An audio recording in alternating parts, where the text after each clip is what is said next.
بہت مضبوط ہے، اور وہ نسل در نسل در نسل چلتی، شان ہے اللہ کی۔ لقد خلقنا الانسان فی کبد، بے شک ہم نے انسان کو تو مشقت میں پیدا کیا، کاف با دال سے ہے یہ کبد، یعنی انسان کی زندگی مشقت کے ساتھ جڑی ہوئی ہے، بچپن سے ہی ایسا نا، چھوٹا بچہ ہے اس کو پالنا کتنا مشقت کا کام ہے۔ آپ دیکھیں مرغی کا چوزا نکلتا ہے اتنا سا ہوتا ہے، نکلتے ہی یہ بھاگ وہ بھاگ اپنا کھانا کھا، ہے نا؟ لیکن انسان کے بچے کی یہ بات نہیں ہے، انسان کے بچے کو کئی سال تک لک آفٹر کرنا پڑتا ہے، اس کی دیکھ بھال کرنی پڑتی ہے، اس کا خیال کرنا پڑتا ہے۔ پھر صرف یہ نہیں کہ کھلانا پلانا ہے، اس کی نشو و نما کیسی ہوگی، اس کی تربیت کیسی ہوگی، آپ اسے کیا بنانا چاہتے ہیں، کیسا انسان بنانا چاہتے ہیں، وہ ماحول، اس کی صلاحیتوں کے مطابق اس کی تربیت، تاکہ وہ ایک اچھا کارآمد انسان بنے۔ تو یہ ساری مشقت ماں باپ بھی کر رہے ہوتے، بچہ بھی کر رہا ہوتا، سب کچھ سیکھنے کی مشقت، سب کچھ ایبزارب کرنے کی مشقت جو اسے دیا جا رہا ہے وہ بھی اس سے گزر رہا ہوتا۔ تو لہٰذا بچے کی پیدائش ماں کے لیے بھی مشقت ہے، باپ کے لیے بھی مشقت ہے، فیملی کے لیے بھی مشقت ہے، بچہ بھی اپنی جگہ پر اپنی سروائیول کی ایک جنگ لڑ رہا ہوتا۔ پھر پیدائش سے لے کر موت تک زندگی کے مراحل بدلتے ہیں، مشقت کی شکلیں بدلتی ہیں، مشقت ختم نہیں ہوتی، ایک کے بعد ایک آزمائش کی شکل موجود ہے۔ تو اللہ کہتے ہیں کہ انسان کی تو زندگی جو دنیا کی ہے یہ مشقت کے لیے۔ یحسب، وہ کیا سمجھتا ہے، ان کے لن ہرگز نہیں، یقدر علیہ احد، اس پر کوئی اختیار نہیں رکھتا ہوگا، قادر نہیں ہوگا۔ انسان کو کیا لگتا ہے کہ اس پر کوئی کبھی قادر نہیں ہو سکتا، یعنی کہ انسان سے حساب نہیں لیا جائے گا؟ اپنی زندگی کو، اپنی پیدائش کو دیکھ کر بھی انسان کو ایسا لگتا ہے کہ اس پر کوئی قادر نہیں ہے، کوئی اتھارٹی نہیں ہے اس کے اوپر۔ یقول اہلکت مالا لبدا، وہ کہتا ہے میں نے ڈھیروں مال جمع کر لیا، ہلاک کر لیا سے مراد ہے اکٹھا کر لیا، کہ میں نے بڑا مال کمایا، میں بڑا پیسے والا ہوں۔ یہ ایک سوچ بن جاتی ہے نا۔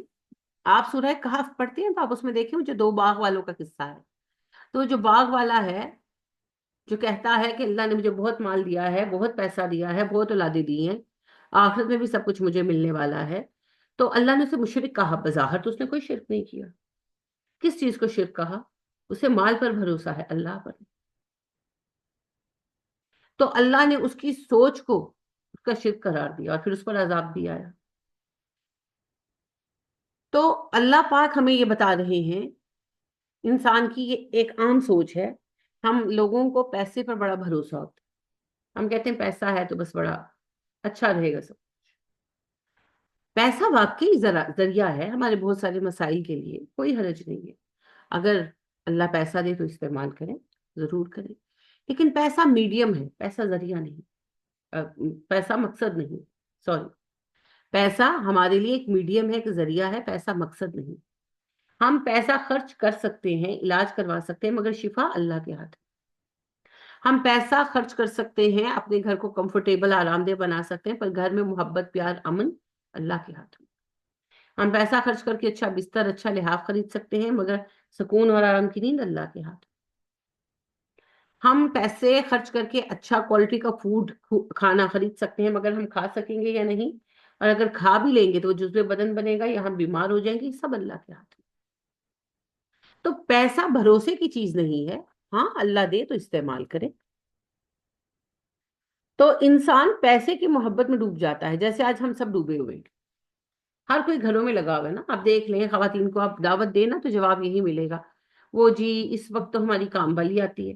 پھر اگر آپ قرآن پڑھنا چاہتے ہیں، آپ کام والی کو 2 گھنٹے بعد بلا لیں، یہ کوئی اتنا بڑا مسئلہ تو نہیں، ایڈریس کیا جا سکتا ہے نا، نہیں نہیں کریں گے، کیونکہ پوری توجہ جو ہے وہ اسی گھر میں لگی ہوئی ہے دنیا میں۔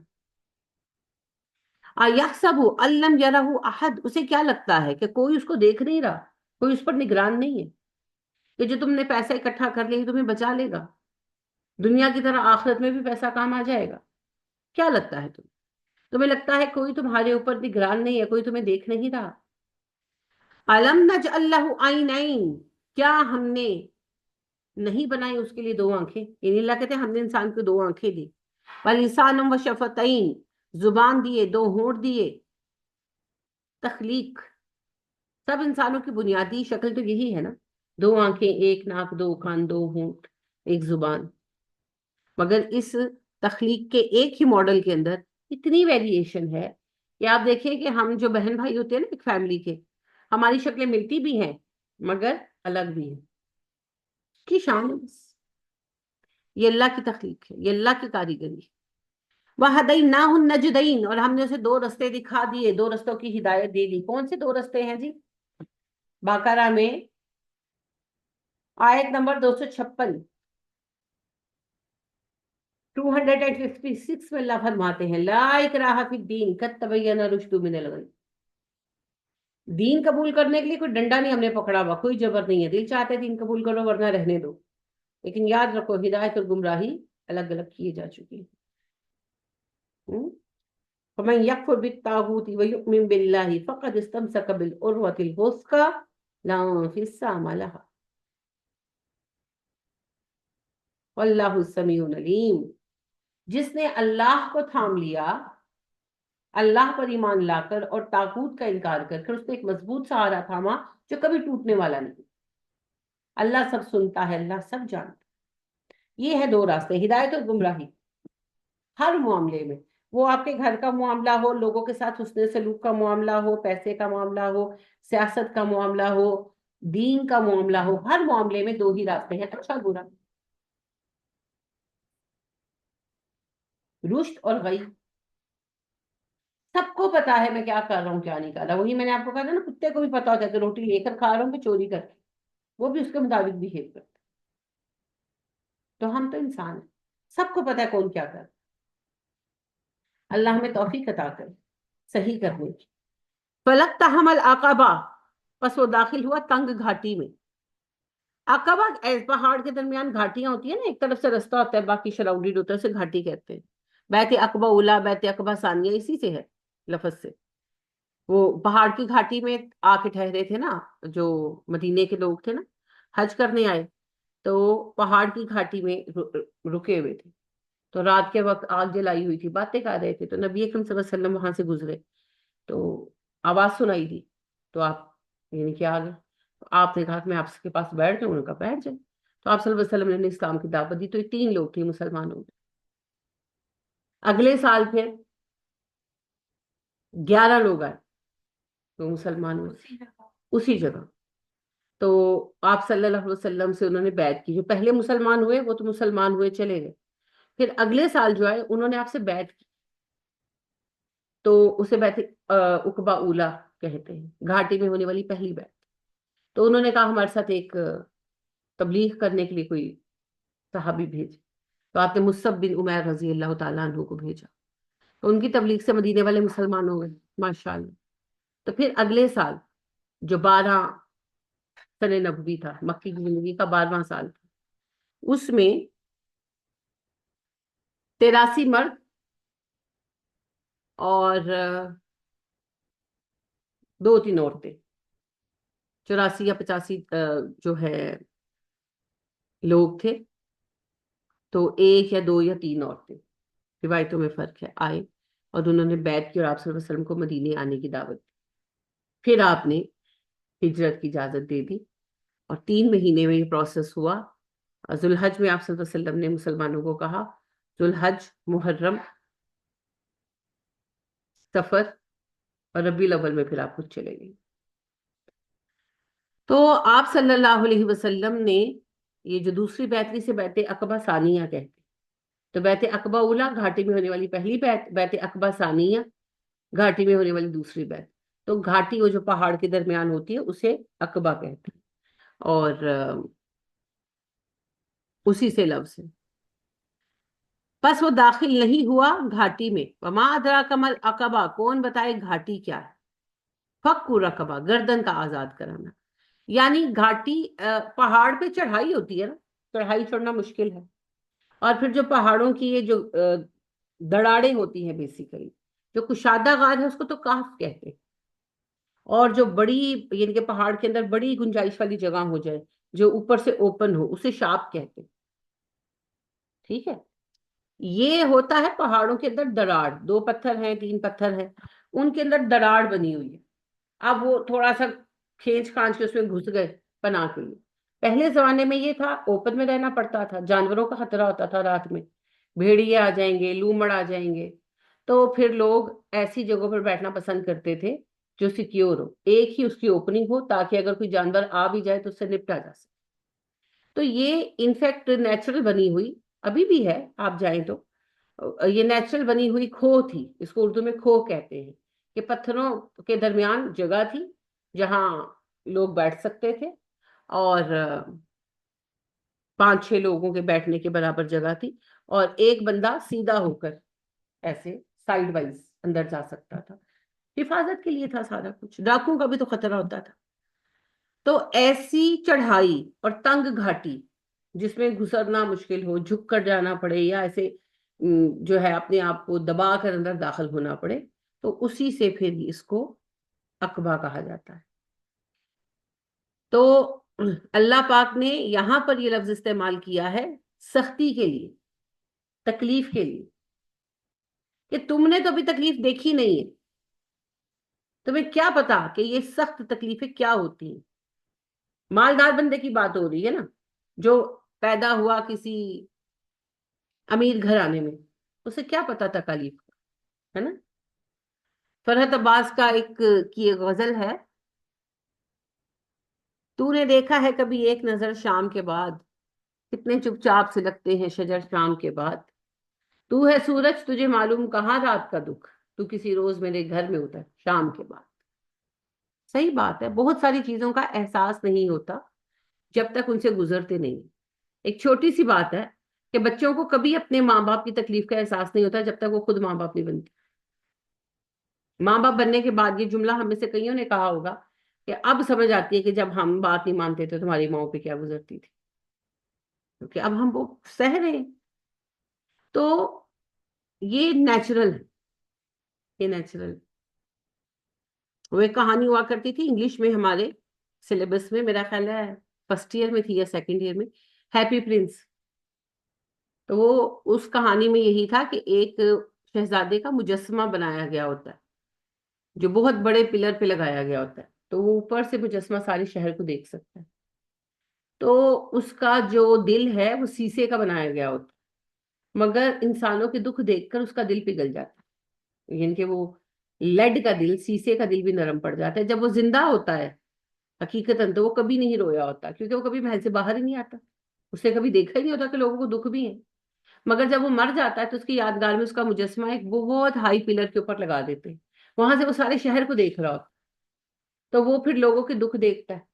تو وہ پھر اس کے پاس ایک وہ ہوتا ہے نا ابابیل آ کے رہتا ہے، solo solo solo little solo, تو وہ اس کو کہتا ہے کہ میری آنکھ کا یعنی ہیرا دے آؤ، اس کی آنکھوں میں نیلے وہ ہیرے لگے ہوتے ہیں، اس کی تلوار میں روبی لگا ہوتا ہے، اس کی باڈی کے اوپر وہ سونے کے ورق لگائے ہوتے ہیں، تو وہ اس کو کہتا ہے یہ دے آؤ یہ دے آؤ، سب کچھ دے آتا ہے۔ تو وہ آخر کار اس مجسمے کو گرا دیتے ہیں۔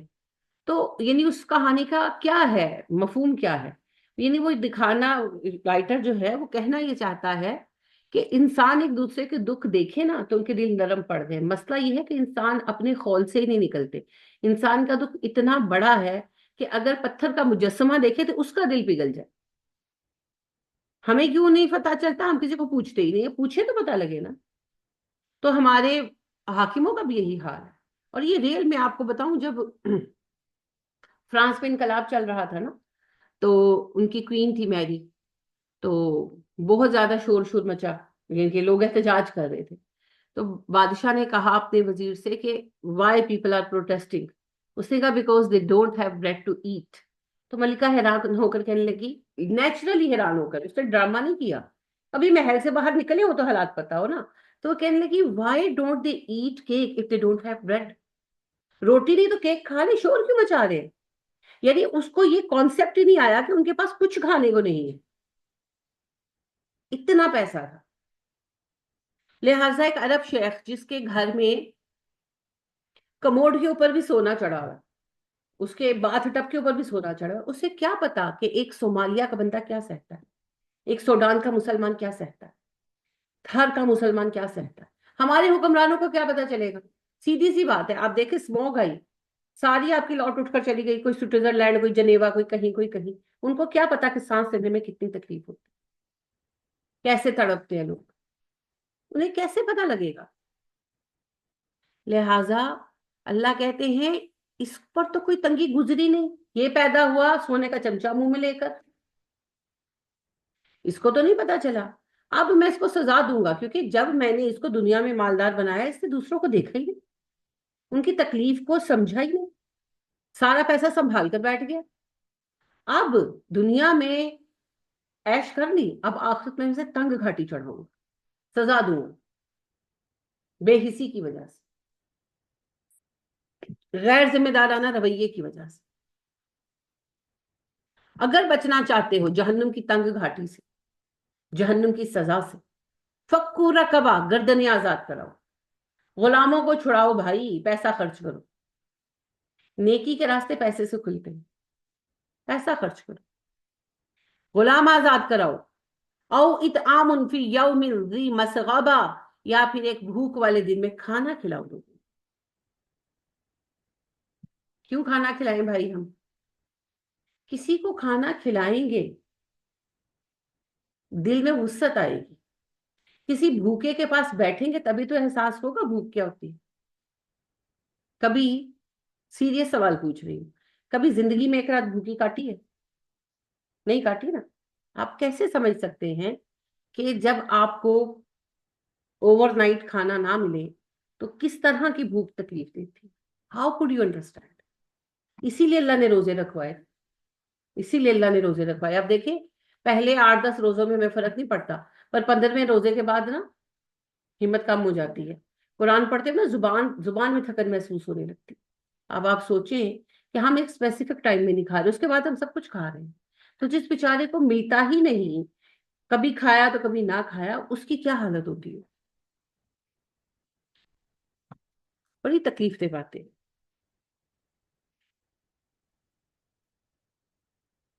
ایک دفعہ ایک بچی آئی، کوئی ملنے والے تھے میرے میاں کے ورکر تھے، تو وہ ان کی بچی آئی، چھوٹی بچی، چھوٹی مطلب 12-13 سال کی بچی تھی، اپنے والد کے ساتھ ہے۔ تو کھانا شانا بنایا، وہ صاحب تو میرے میاں کے ساتھ تھے، تو بچی گھر پہ تھی، تو میں نے کہا وہ کھانا کھاتے ہیں، جو بھی بنا ہوا تھا ہم نے کہا کھائیں، تو روٹی بنائی، پھلکے بنائے تھے چھوٹے، تو بڑی روٹی نہیں تھی، چھوٹی روٹی تھی، تو میں نے اس کو کھانا سرو کیا، میں نے کہا آپ کھاؤ گرم گرم، میں دوسرا پھلکا اتارتی ہوں، کھا لیا۔ تو دوسرا جب میں نے اس کو دیا تو کہنے لگی کہ ہم اتنا ہی کھاتے ہیں۔ تو خیر وہ تو مجھے اس طرح بات واضح نہیں کر سکی، لیکن میں اس سے 2-4 باتیں پوچھی، مجھے سمجھ آئی کہ یعنی ان کو یہ عادت ڈالی گئی کہ ایک وقت میں ایک پھلکا ہی کھانا، کیونکہ جو آٹا ہے وہ سارا ٹائم چلانا ہے نا، اگر 2-2 3-3 روٹیاں ایک وقت میں کھا لیں گے تو دوسرے ٹائم کیا کھائیں گے؟ اب آپ امیجن کریں، کیا ہم نے کبھی حساب رکھا ہے؟ ہم تو پرات نکالتے ہیں، گوندتے ہیں، پکاتے ہیں، کھاتے ہیں، ختم ہو گیا، مسئلہ کیا ہے اور پکا نکال کے گوند لو۔ انا للہ و انا الیہ راجعون، پھر ہم کہتے ہیں یہ نہیں ہے وہ نہیں ہے، استغفر اللہ، استغفر، شکریہ۔ تو کبھی ان لوگوں میں یہ مجھے کچھ حدیثیں یعنی وقت کے ساتھ مجھے صحیح معنوں میں سمجھ آتی ہیں کہ نبی اکرم صلی اللہ علیہ وسلم نے فرمایا، ایک صاحب نے کہا میرا دل سخت ہے تو میں کیا کروں؟ تو آپ صلی اللہ علیہ وسلم نے فرمایا یتیم کے سر پر ہاتھ پھیرا کرو شفقت سے، مساکین کی صحبت میں رہا کرو۔ پڑھ لیا، بس پڑھ لیا۔ اب سمجھ آتی ہے کہ مساکین کی صحبت سے مراد یہ ہے کہ جاؤ اپنے غریب رشتہ داروں سے ملو، دیکھو کس حالات میں ہے۔ میں اپنی ایک عزیزہ کے گھر گئی، بڑی معزز ہے ماشاءاللہ، بیوہ ہیں، بیٹا ہے کوئی نہیں، سلائی تھوڑی بہت کرتی ہیں، بوڑھی ہوگی زیادہ کر نہیں سکتی، تو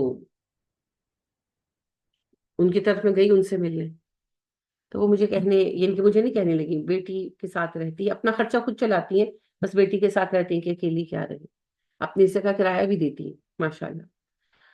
تو بیٹی سے مشورہ کرنے لگی کہ فلک آئی ہے تو میرے پاس اتنے پیسے ہیں، میں نماز پڑھ رہی تھی، وہ بات کر رہی تھی تو اس میں کان میں پڑی کہ اتنے پیسے ہیں، تو کون سی سبزی آئے گی اتنے پیسوں میں، ڈسکس کر رہی تھی۔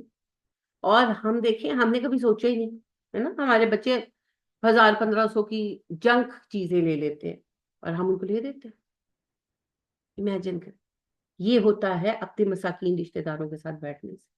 آپ کو پتا چلتا ہے میرے پاس کتنی نعمتیں.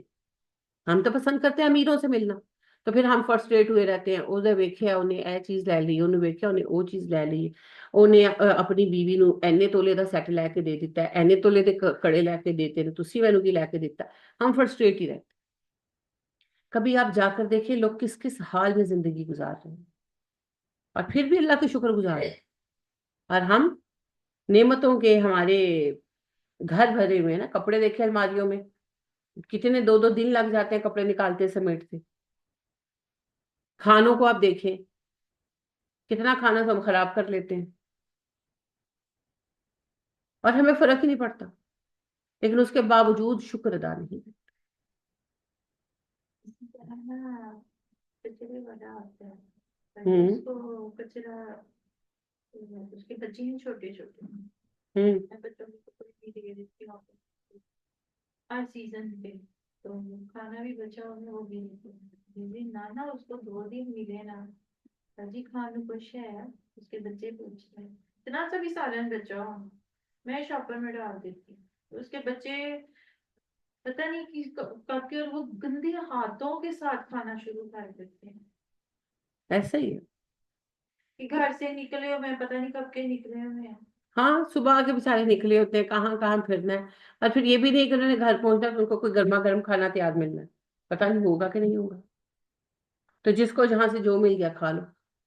اور میں کہتی ہوں اس کے بچے ہاتھ بھی نہیں دھوتے, وہیں پر کیاری پہ بیٹھ کے نا یہی کھانا شروع کر دیتے ہیں جو صحیح چیز کہہ بھی رہی ہیں آپ, دیتے ہیں. صحیح کہہ رہی ہیں. ان بیچاروں کا سارا دن گزرتا ہی انہیں چیزوں میں. اور گندے ہاتھ گندے کپڑے, انہیں سے کچرا اٹھاتے ہیں, کرتے ہیں, ان سے کھانا شروع کر دیتے اور ہیں. آپ دیکھیں کہ ایک انسان کے ساتھ کتنی زیادتی, کس قدر زیادتی ہے, اور کتنے پیارے پیارے بچے ہیں اس کے. اگر ان بچوں کو بھی صحیح تعلیم ملے, صحیح حالات ملے, تو کیا فرق ہے ہمارے بچوں میں ان کے بچوں میں, بلکہ وہ ہمارے بچوں سے زیادہ محنتی ہے. یہ حکومت کا ظلم ہے, کیونکہ یہ کام آپ یا میں نہیں کر سکتے. اللہ آسمانوں پر ہے اور زمین پر حاکم ہے. اس کا یہ کام ہے کہ لوگوں کو سوشل جسٹس پرووائڈ کرے. سوشل جسٹس کیا ہے؟ سب کو تعلیم کی سہولت ہو, سب کو رہنے کی سہولت ہو, سب کو کھانے کی سہولت ہو, سب کو علاج کی سہولت ہو, اور سب کو تحفظ حاصل ہو.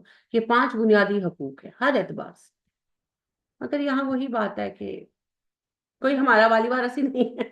ہم تو لوارث ہیں, اللہ کے سوا ہمارا کوئی والی وارث نہیں. کیونکہ ہماری خاکی اتنے اچھے. بالکل نہیں اچھے, بالکل نہیں اچھے. اس پورے نظام کو بدلنا, اللہ ہمارے لیے آسانیاں کر دے. لیکن آپ یہ دیکھیں, واقعی آپ صحیح کہہ رہی ہیں کہ کتنا مشکل ہے اس چیز کو. کبھی آپ تصور کریں کہ ہمارے بچے اسکول جاتے ہیں, ہم ان کو لنچ دے کر بھیجتے ہیں اللہ کے فضل سے, پھر وہ واپس آتے ہیں اور ان کو پتا ہوتا ہے کہ گھر میں کچھ مزیدار بنا ہوگا. کہیں اکثر تو وہ فرمائشی انہوں نے کی ہوتی ہے کہ صبح یہ بنانا ماما.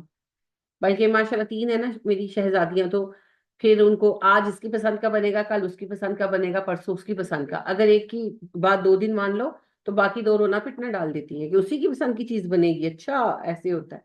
تو الحمدللہ ان کو پتا تھا آج تو میں فلانی چیز کہہ رہی تھی, تو فلانی چیز بنی. تو دیکھیں یہ امید کتنی بڑی ہے کہ ہم گھر جائیں گے, گرما گرم کھانا بنا ہوگا تو ہم آ کر کھائیں گے. یہ بچے بےچارے سارا دن کام کرتے ہیں. یہ بچے ہو گئے یہ جو روڈز کے اوپر اخبار بیچتے ہیں, جو پھول یہ بھی بیچتے ہیں. کہ ان کو کھانا دے بھی لو نا, ایکسٹرا بھی دے لو نا, انہوں نے نہ نہیں کرنی, انہوں نے وہ بھی کھائی جانا ہے. وہ پتہ ہے کیا ہے, ان کو یہی لگتا ہے کہ شاید پتہ نہیں پھر ملے نہ ملے. انسان کے اندر ایک ہڈن ہنگر آ جاتی, نیچرل ہے. اب ہوتا یہ ہے کہ یہ سارے بچے جو ہیں سارا دن کام کر کے جب یہ رات کو جاتے ہیں تو ان کو پتا نہیں ہوتا کہ گھر پہ آگے ہمیں کھانا ملے گا کہ نہیں ملے گا.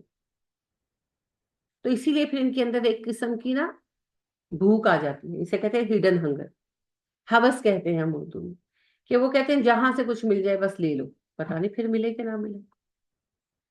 تو ایک سعودیہ میں ایک صاحب نے بڑا اچھا کام کیا, اچھا لگا مجھے, تو میں نے دکھایا تو آگے سے تبصرہ مجھے ملا. پھر میں نے ان کو خیر کاؤنٹر آنسر کیا کہ انہوں نے یہ کیا کہ ایک صاحب نے کہ اپنے گھر کے باہر نا فریج لگوا لیا, تو وہ کھانے وہاں فریج میں رکھ دیتا ہے ڈبوں میں ڈال کے, تو لوگ جس کو ضرورت ہے وہ لے جاتا ہے. اس نے لکھا ہوا اوپر فی سبیل اللہ, تو لوگ لے جاتے ہیں, اور لوگ رکھ بھی جاتے ہیں, صرف لے ہی نہیں جاتے, وہ محلے میں سے لوگ آ کر رکھ جاتے ہیں، جس کو چاہیے وہ لے جاتا ہے۔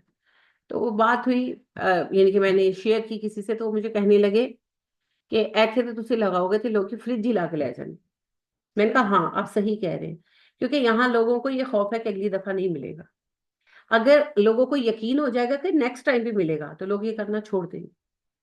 یہاں کسی کو کسی پر ٹرسٹ نہیں ہے، لوگوں کو یہ ڈر ہوتا ہے کہ ہمیں نہیں ملنا، اسی لیے جس کو بھی وہ کہتے ہیں نا موقع ملتا ہے وہ اندھی مچا دیتا ہے۔ اگر ان کے اندر آپ یہ اعتماد پیدا کر دینا کہ اگلے وقت بھی ملے گا تو پھر وہ ایسا نہیں کریں گے۔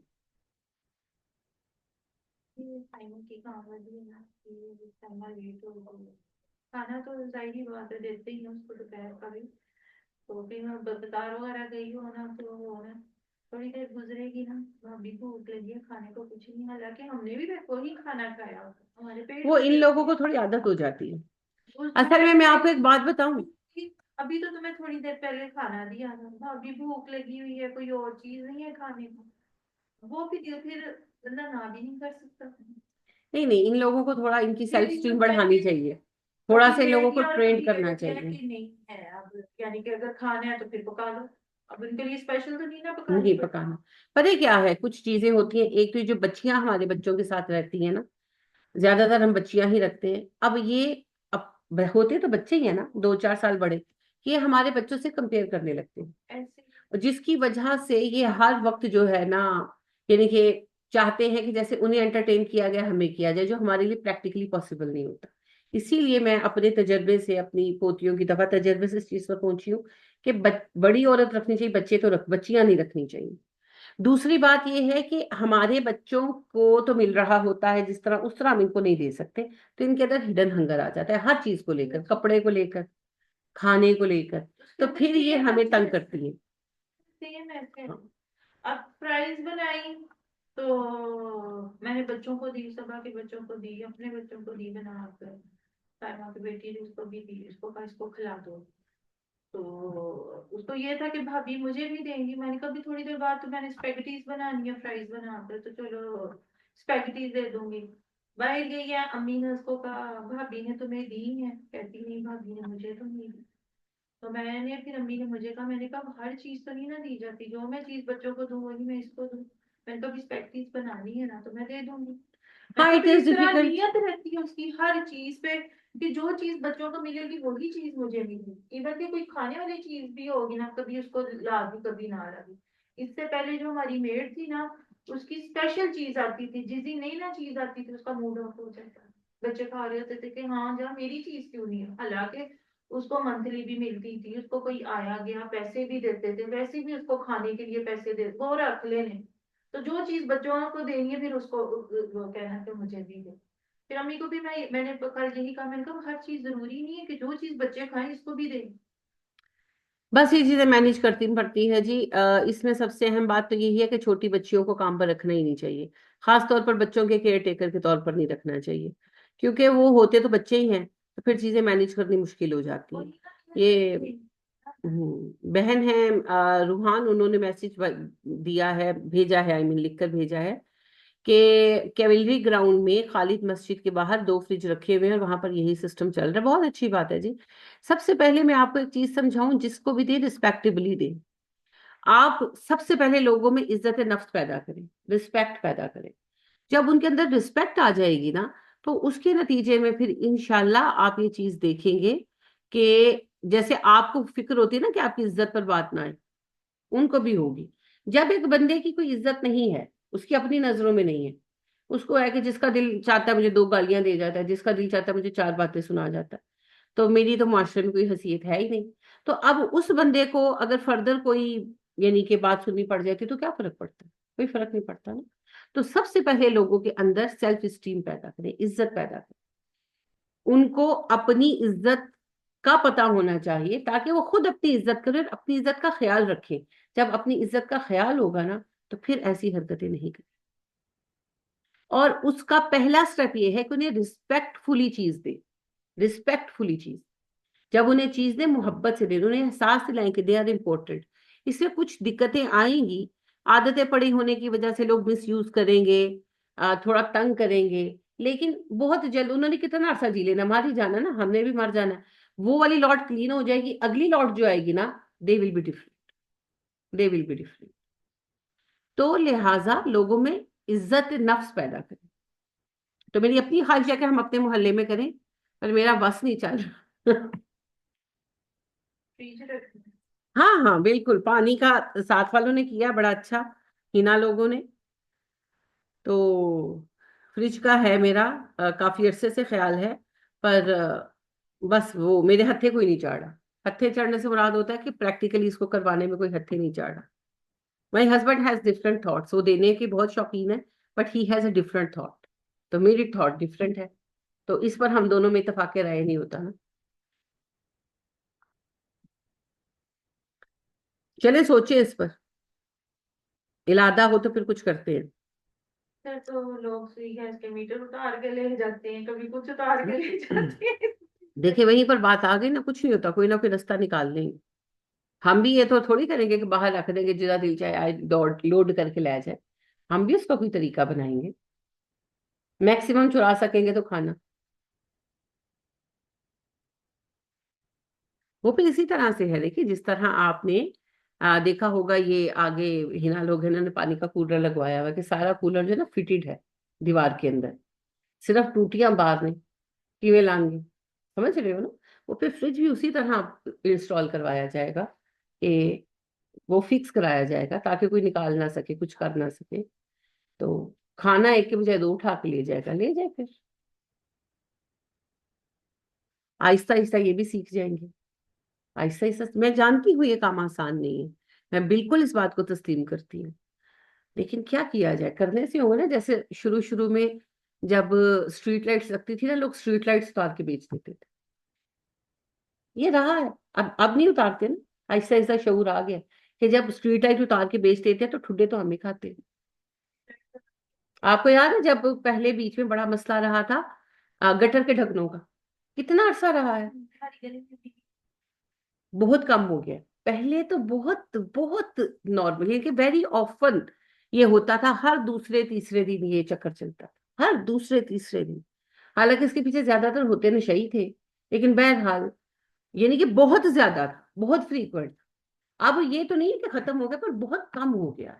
جیسے جیسے شعور بڑھے گا ویسے ویسے چیزیں بہتر ہوں. میں بالکل یہ نہیں کہہ رہی کہ پہلے دن سب کچھ ٹھیک ہو جائے گا، but we can manage things.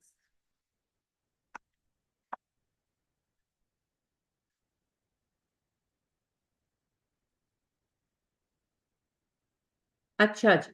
تو بھوکے کو کھانا کھلانا، اب یہ جتنی چیزیں یہاں پر آ رہی ہیں، نبی کریم صلی اللہ علیہ وسلم نے فرمایا، آپ صلی اللہ علیہ وسلم مسجد میں تھے تو ایک صاحب ملنے کے لیے آئے، اور آپ صلی اللہ علیہ وآلہ وسلم نے نماز پڑھائی. یعنی کہ وہ آئے تھے، ملے، آپ بھی ملے، نماز وغیرہ پڑھائی. پھر آپ صلی اللہ علیہ وسلم اندر جانے لگے، تو وہ گاؤں کے تھے، انہوں نے واپس نکلنا تھا.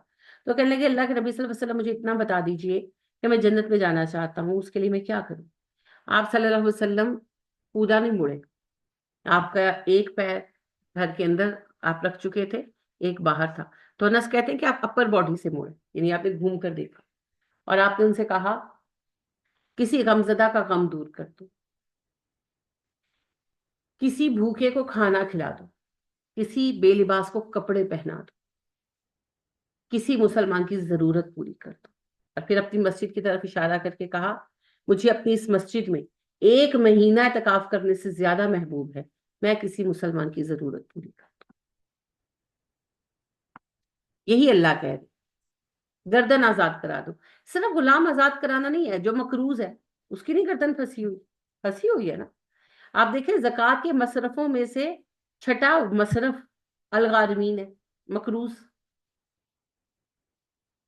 تو ایک بندہ، اس کا اپنا گھر ہے، اپنی گاڑی ہے، مگر قرض میں پھنس گیا، اس پر زکوٰۃ جائز ہے. یہ آپ کے رب کا قانون ہے. کیونکہ آپ لیا قرض فرض کر کسی نے 2 کروڑ روپیہ لیا، کاروبار میں لگایا، کاروبار ڈوب گیا، اب کیا کریں. اچھا جی، اب ہم کہتے ہیں جی بالکل کار ہی ہے، گڈی ہے. اب گھر بیچ دے گا، گاڑی بیچ دے گا، سب کچھ بیچ دے گا، روڈ پر آ جائے گا نا، پھر وہ بھی خیرات مانگتا پھرے گا. اسلام یہ نہیں کہتا. اسلام کہتے ہیں جتنا مسئلہ نا اس کو سمیٹ لو. اگر میرا اپنا بھائی ہو اور وہ قرض لے اور اس کے پیسے ڈوب جائیں، اللہ نہ کرے، اور آپ 5 بہن بھائی ہیں، تو ہم 4 بہن بھائی کیا کہیں گے؟ اگر مجھے پتا چلے میرا کہ بھائی گھر بیچ رہا ہے تو ہم کیا کہیں گے؟ گھر نہ بیچو، گھر نہ بیچو.